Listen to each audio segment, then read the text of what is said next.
ዛሬ በዓለም ላይ ካሉ ሰዎች 95% የሚሆኑት ለምን በገንዘብ እጥረት እየተሰቃዩ እንደሚኖሩና የቀሩት 5% ብቻ የዓለምን ሀብት ተቆጣጥረው እንደሚኖሩ አስበህ ታውቃለህ? ይህ አጋጣሚ ወይም የእድል ጉዳይ ይመስልሃል? በፍጹም። እውነታው ግን አብዛኛው ሰው የማይገነዘበው ጥቂቶች ብቻ በሚስጥር የያዙት የገንዘብ ሕግ አለ። ዛሬ ይህንን ሚስጥር እንገልጻለን። ከዛ በፊት አንድ ታሪክ ልንገርህ። በአንድ የገጠር ቀበሌ ውስጥ በትልቅ ተራራ ግርጌ የምትገኝ አንዲት መንደር ነበረች። የዚህ መንደር ሰዎች በሙሉ ውሃ ለማግኘት በየቀኑ እንስራዎቻቸውን ይዘው ወደ ተራራው ጫፍ በመውጣት ለሰዓታት ይለፉ ነበር። ከዕለታት አንድ ቀን ግን አሰፋና በቀለ የተባሉ ሁለት ወጣቶች የተለያየ መንገድ ለመከተል ወሰኑ። በቀለ ትልቅ ጄሪካን በመግዛት በቀን 4 ጊዜ በመመላለስ ብዙ ውሃ ማምጣትና ወዲያውኑ መሸጥ ጀመረ። አሰፋ ግን የተለየ ምስጢር ተገነዘበ። እሱም የቋሚ ፍሰት ምስጢር ነበር። አሰፋ በቀን 2 ጊዜ ብቻ እየተመላለሰ ውሃ የሚሸጥበትን ገንዘብ ሲያገኝ፣ በቀረው ሰዓት ግን ውሃው ካለበት እስከ መንደሩ ድረስ የሚዘልቅ የውሃ ቧንቧ የሚቀብርበት ጉድጓድ መቆፈር ጀመረ። የመንደሩ ሰዎች በሙሉ የሞኝ ስራ ነው የምትሰራው ብለው ሳቁበት። ነገር ግን ከጥቂት ጊዜ ጠንካራ ስራ በኋላ ውሃው ካለበት እስከ መንደሩ ድረስ የሚዘልቅ የአሰፋ የውሃ ቧንቧ መስመር ተጠናቀቀ። አሰፋ ሳይንቀሳቀስ ሳይደክም ንጹህ ውሃ ወደ መንደሩ ይፈስ ጀመረ። ሀብቱም እንደዚሁ ያለማቋረጥ ፈሰሰ። በቀለ ግን በስተርጅና ጉልበቱ ሲደክም ጄሪካን ማንሳት አቅቶት በድህነት ወደቀ። ይህ ታሪክ የሚያስተምረን ትልቅ እውነት አለ። አንተ እየኖርክ ያለው እንደ በቀለ ጉልበትን በመጠቀም ነው ወይስ እንደ አሰፋ የሀብት ሚስጥርን በመረዳት ነው? ዛሬ ስኬታማና ባለ ሀብት መሆን ካለብህ ልትከተላቸው የሚገቡና ህይወትን የሚቀይሩ 10 ወሳኝ የገንዘብ ምስጢሮችን እናያለን። በተለይ 9ኛና 10ኛው ነጥቦች እጅግ ጠቃሚ ስለሆኑ እስከ መጨረሻው መከታተልህን አትርሳ። እንዲሁም ሰብስክራይብ ማድረግህን አትርሳ። አሁን ወደ ምስጢሮቹ እንግባ። በትኩረት አዳምጥ። አንደኛ፣ የአእምሮ ዝግጅትና የእድገት አስተሳሰብ። ሀብት መጀመሪያ የሚፈጠረው በአእምሮ ውስጥ ነው። ድህነት የገንዘብ ማጣት ሳይሆን የአስተሳሰብ ችግር ነው። ስኬታማ ለመሆን መጀመሪያ የድህነትና የጥገኝነት አስተሳሰብ ሙሉ በሙሉ መስበር አለብህ።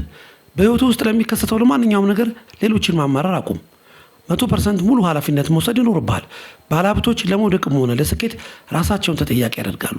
ገንዘብን እንደ ጠላት ሳይሆን እንደ ታማኝ አገልጋይና የነፃነት መሳሪያ ማየት ያስፈልጋል። ታዋቂው ባለሀብት ቢል ጌትስ እንዲህ ይለናል፣ ድሃ ሆነ ከተወለድክ ጥፋቱ ያንተ አይደለም፣ ድሃ ሆነት ከሞትክ ግን ጥፋቱ ያንተ ነው ይለናል። የአእምሮ ዝግጅትና የእድገት አስተሳሰብ ማለት ሀብትና ስኬት የሚጀምሩት ከውስጥ ማንነት እንደሆነ ማመን ነው። ይህ አስተሳሰብ ለህይወትና ለገንዘብህ ሙሉ ኃላፊነት እንድትወስድ ያደርጋል። እሱን ለመተግበር በመጀመሪያ ሁልጊዜ ከማማረር ይልቅ አማራጭ መፍትሄዎችን መፈለግ መልመድ አለብህ። ለምታገኘው እያንዳንዱ ገቢና ለምታወጣው ወጪ ጥንቃቄ በማድረግ እንደ እውነተኛ የንብረትህ ባለቤት ሁን። በየቀኑ አዳዲስ እውቀቶችን፣ ክህሎቶችን በመቅሰም ራስህን ማሳደግ ላይ አተኩር። በመጨረሻም በትናንሽ ስኬቶች እያመሰገንክና ትልቅ ግቦችን እያለምክ በቁርጠኝነት መስራት ስትጀምር ይህንን ድንቅ የአእምሮ ዝግጅትና የእድገት አስተሳሰብ በዕለት ተዕለት ህይወት ውስጥ በተግባር እያዋልከው ትሄዳለህ። ሁለተኛ፣ የማያቋርጥ የክህሎት ማደግ። በገበያ ላይ ዋጋ የሚወሰነው በምታመጣው ሴትና በያዝከው ልዩ ክህሎት ልክ ነው። መደበኛ ትምህርት የቀን ጉርስ ሊያስገኝህ ይችላል። ራስን ማስተማር ግን ታላቅ ሀብት ያተርፍልሃል። በየቀኑ አዳዲስ መጽሐፍትን ማንበብ፣ ስልጠናዎችን መውሰድና በምትሰራበት ዘርፍ ቁጥር 1 ለመሆን መጣር አለብህ። እውቀትህን ካላሳደግ ከዓለም አቀፍ የገበያ ውድድር ውስጥ ተወግደህ መቅረትህ የማይቀር ግዴታ ነው። የቀድሞው አሜሪካዊ ፖለቲከኛ ሳይንቲስትና ጸሐፊ ቤንጃሚን ፍራንክሊን እንዲህ ይለናል፣ በራስህ ላይ የምታደርገው ኢንቨስትመንት ሁልጊዜም ከፍተኛውን ወለድ ያስገኝልሃል ይለናል።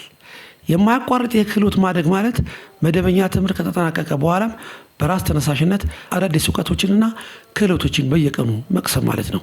ይህ አስተሳሰብ በፈጣን ለውጥ ውስጥ ሁልጊዜ ብቁና ስኬታማ እንድትሆን ይረዳሃል። ይህንን ለመተግበር በየቀኑ ቢያንስ ለ30 ደቂቃ ያህል ጠቃሚ መጽሐፍትን ማንበብ ወይም ትምህርታዊ ቪዲዮዎችን መመልከት መጀመር ትችላለህ። የምትማረውን ነገር በስራ ወይም በህይወት ውስጥ ወዲያውኑ በተግባር ለመለማመድ ሞክር። ከማታውቀው ነገር ከመሸሽ ይልቅ አዳዲስ ፈተናዎችን እንደ መማሪያ እድል ተመልከታቸው። በዙሪያ ካሉ ስኬታማ ሰዎች ጥያቄዎችን በመጠየቅና ምክራቸውን በመስማት እውቀትህን አሳድግ። ዋናው ቁልፍ ነገር በትናንሽ እርምጃዎች በመጀመር መማርን የዕለት ተዕለት ልማድህና የህይወትህ አካል ማድረግ መቻል ነው። ሶስተኛ፣ የተለየ እሴት መፍጠር። ገንዘብ ማለት የአንተ የአገልግሎትና የእሴት ነጸብራቅ ነው። ብዙ ገንዘብ ማግኘት ከፈለክ ለብዙ ሰዎች ታላቅ ችግር የሚፈታ እሴት መፍጠር አለብህ። ሰነፎች ገንዘብ ብቻ ያሳድዳሉ፣ ባለሀብቶች ግን ችግሮችን በማደን መፍትሄ ይሸጣሉ። በአካባቢ በሀገርህ አልፎም በዓለም ላይ ያለን ትልቅ ክፍተትና ችግር ለይተህ አውጣና ያንን ችግር በጥራት የምትፈታበትን መንገድ ቀረጽ። እሴት በፈጠርክ ቁጥር ሀብት በራሱ ጊዜ አንተን መፈለጉ አይቀሬ ነው። አልበርት አንስታይን እንዲህ ይለናል፣ ስኬታማ ሰው ለመሆን አትጣር፣ ይልቁንም እሴት ወይም ዋጋ ያለው ሰው ለመሆን ጣር ይለናል።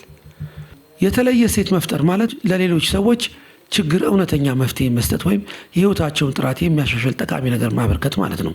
ይህ አስተሳሰብ በገንዘብ ማግኘት ላይ ብቻ ከማተኮር ይልቅ ለሰዎች ምን ጠቃሚ ነገር ላቅርብ ብለህ እንድታስብ ያደርጋል። ይህንን ለመተግበር በዙሪያ ያሉ ሰዎችን ወይም ደንበኞችን ፍላጎትና ዋና ግፊቶች በጥንቃቄ ማዳመጥ መጀመር አለብህ። ከዚያም ያንን ክፍተት ለመሙላት ያንተን ልዩ ችሎታና ፈጠራ በመጠቀም የተሻለና ጥራት ያለው ስራ ወይም አገልግሎት አቅርቡ። ከሌሎች በተለየ መንገድ ሰዎችን በቅንነት መርዳትና የገቡትን ቃል ማክበር ትልቅ እሴት ነው። ሁልጊዜ የምታመርተውን ወይም የምታበረክተው ነገር ጥራት በማሻሻል ላይ ስትተጋ ለራስህም ትልቅ ስኬትና ዘላቂ ክብርን ታመጣለህ። አራተኛ፣ የጊዜ አጠቃቀምና ጥብቅ ዲሲፕሊን። ጊዜ ካለህ እሴት መፍጠር ትችላለህ። እሴት ካለህ ደግሞ ሀብት ታመጣለህ። ስለዚህ ጊዜህን እንደ ወርቅ ቁጠረው። ስኬታማ መሆን ካለብህ ጊዜህን በከቱ የሚያባክኑ ጓደኞችን፣ የማህበራዊ ሚዲያ ሱስንና አላስፈላጊ መዝናኛዎችን በጭካኔ መቁረጥ አለብህ። በየቀኑ የሚተረጋቸው ትናንሽ የዲሲፕሊን ተግባራት ተደምረው ትልቅ ስኬት ይወልዳሉ። ዛሬ ራስህን ካልገዛና ካልተቆጣጠርክ ነገ የሌሎች ባሪያ ሆነህ መኖርህ ግዴታ ይሆናል። ታዋቂው ደራሲና አነቃቂ ንግግሮች ተናጋሪ ጂም ሮን እንዲህ ይለናል፣ ዲሲፕሊን በምትፈልገውና አሁን በምትመኘው ነገር መካከል ያለው ድልድይ ነው ይለናል። የጊዜ አጠቃቀምና ጥብቅ ዲሲፕሊን ማለት ለሰነፍ ስሜቶች ቦታ ሳይሰጡና ሳይዘናጉ ለዓላማ ቅድሚያ በመስጠት እቅድን በቁርጠኝነት መፈጸም ማለት ነው። ይህ አስተሳሰብ ጊዜህን በከንቱ ከሚያባክኑ ነገሮች በመራቅ በታላቅ ትኩረት እንድትሰራ ያደርጋል። ይህን ለመተግበር በየቀኑ ጠዋት የምታከናውናቸውን ዋና ዋና ተግባራት ዝርዝር ማዘጋጀትና በጣም ወሳኝ ለሆኑ ስራ ቅድሚያ መስጠት አለብህ። በምትሰራበት ጊዜ ስልክን በማጥፋት ወይም በማራቅ ትኩረትን ሙሉ በሙሉ በስራ ላይ ብቻ አድርግ። ነገ እሰራዋለሁ የሚል ማዘግየትን በማስወገድ የተሰጠህን ስራ በሰዓቱ አጠናቀቅ። ምንም እንኳን የስንፍና ስሜት ቢሰማህም ለስሜት ሳትሸነፍ ለመስራት የወሰንከውን ነገር ሳታቋርጥ በትጋት ከውን። ይህንን ጥብቅ ልማድ በየቀኑ ስትለማመደው ጊዜን በአግባቡ እንድትጠቀምና ወደ ፈለግከው ትልቅ ስኬት በፍጥነት እንድትደርስ ያደርጋል። አምስተኛ፣ የገንዘብ አያያዝ ጥበብ። ብዙ ገንዘብ ማግኘት ብቻውን ትርጉም የለውም። ዋና ቁም ነገር ምን ያህሉን አስቀርተህ ለሥራ ዋልከው የሚለው ነው። የሚመጣውን ገቢ ሙሉ በሙሉ ማውጣት የጥፋት መንገድ ነው። ሕጉ ግልጽ ነው። ከምታገኘው ገቢ ላይ ቢያንስ 10%ን አስቀምጥ። ከዚያም የቀረውን በጥበብ ተጠቀም። ፍላጎትንና ፍጆታን በመቀነስ ንብረት ላይ እንጂ ዕዳና ወጪ ላይ ገንዘብን እንዳታባክን ከፍተኛ ጥንቃቄ ማድረግ አለብህ። የገንዘብ ነክ ጉዳዮች አማካሪና ደራሲ ሮበርት ኪዮሳኪ እንዲህ ብሏል፣ ገንዘብ እንዴት እንደሚሰራ ካልተረዳህ ሕይወትህን ሙሉ ለገንዘብ ስትገዛ ትኖራለህ ይለናል።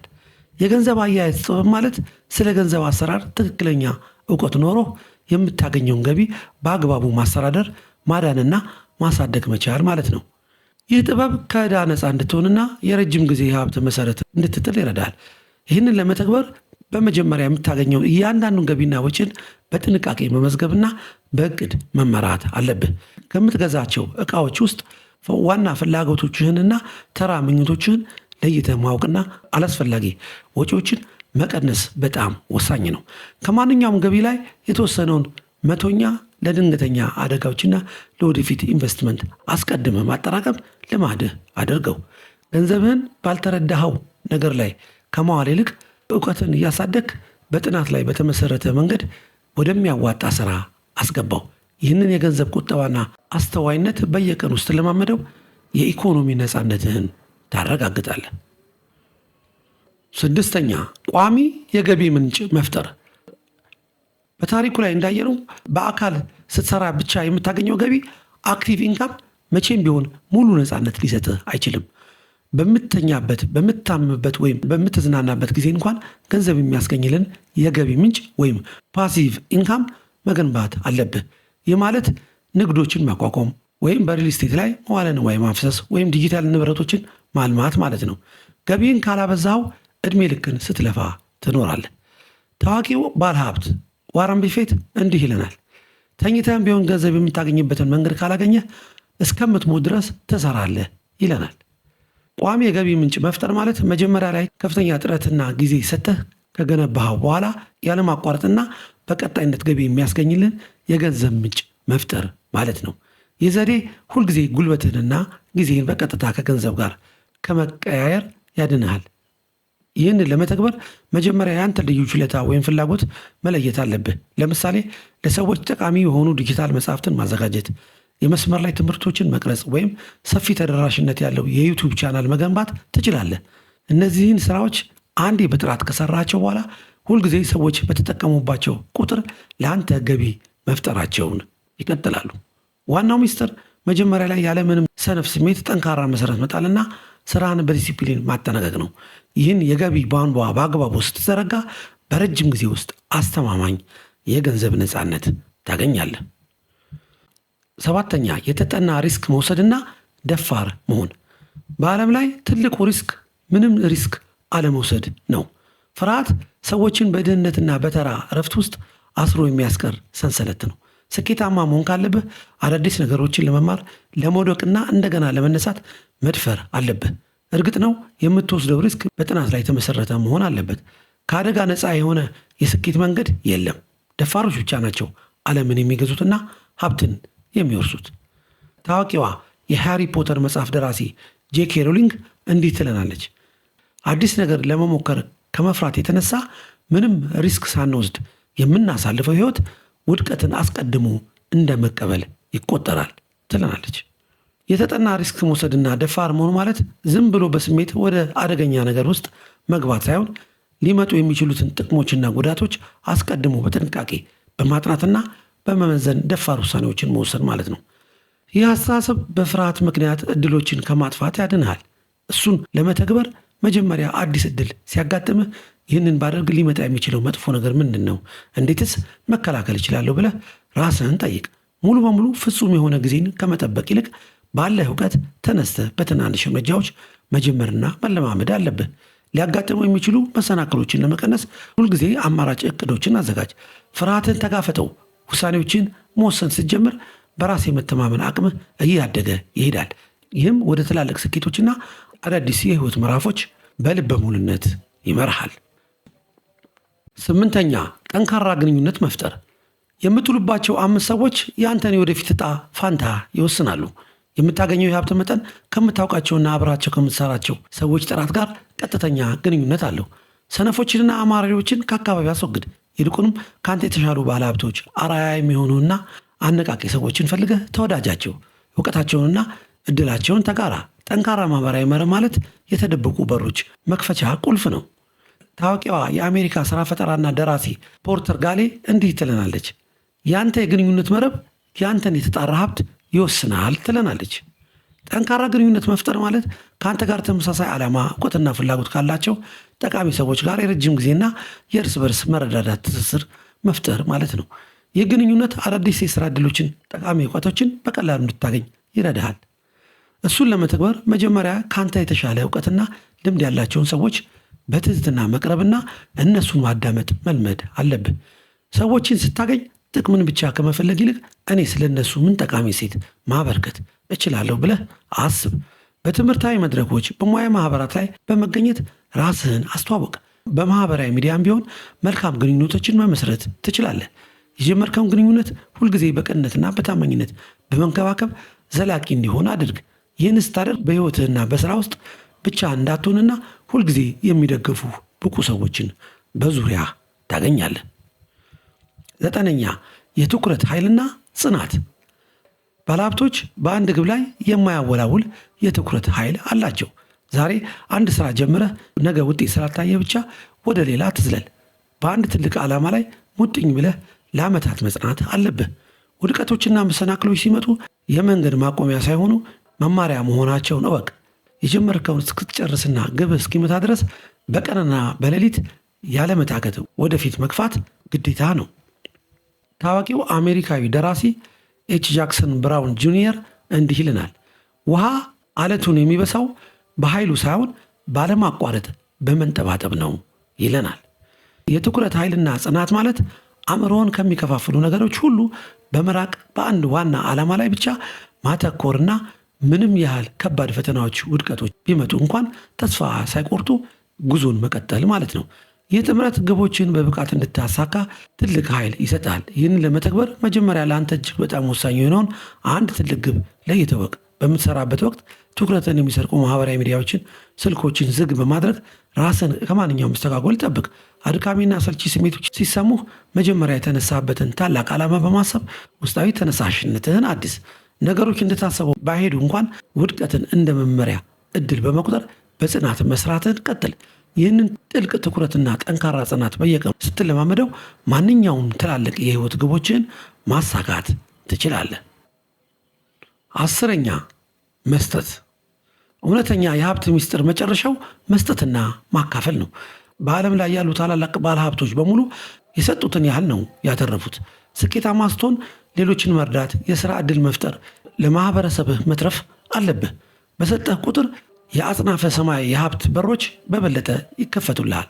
መስጠት የሀብት ማነስን ሳይሆን የውስጥ ሙላትንና የተትረፈረፈ ሕይወትን የሚያረጋግጥ ታላቅ መለኮታዊ ሕግ ነው።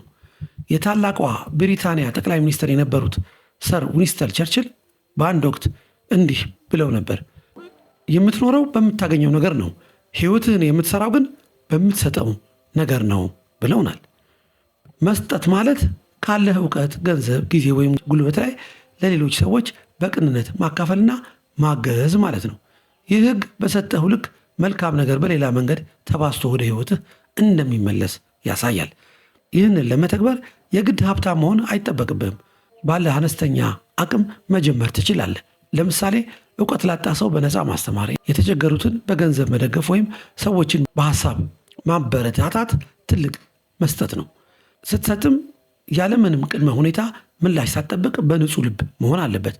በዙሪያ ላሉ ሰዎች ሁልጊዜ መልካም ነገርን ማበረከት ስትለምድ በማህበረሰብ ውስጥ ጥልቅ ፍቅርና አክብሮት ታተርፋለህ። የልግስና ውስጣዊ ሰላምንና እውነተኛ ደስታን በመስጠት የህይወትህን በረከትና ስኬት በከፍተኛ ሁኔታ ያሳድገዋል።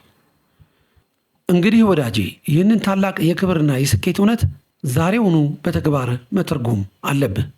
ዛሬውኑ የመጀመሪያውን እርምጃ ውሰድ። መጽሐፍ አንብብ፣ አላስፈላጊ ወጪዎችን ቀንስ፣ አዲስ ክህሎት ተማር፣ ወይም የንግድ ዕቅድህን ጻፍ። ተነሳ፣ ታገል፣ አሸንፍ። የወደፊት ህይወትህ ባንተ እጅ ነው። ይህ ቪዲዮ ከተመችህ ላይክ አድርገው። ከዚህ ቪዲዮ ምን ተማርክ? ሐሳብን ኮመንት ላይ አስፍርልኝ። ለሌሎችም እንዲደርስ ሼር አድርግ። ሰብስክራይብ ማድረግህን እንዳትረሳ። በሚቀጥለው ቪዲዮ እስክንገናኝ ሰላም ሁኑ።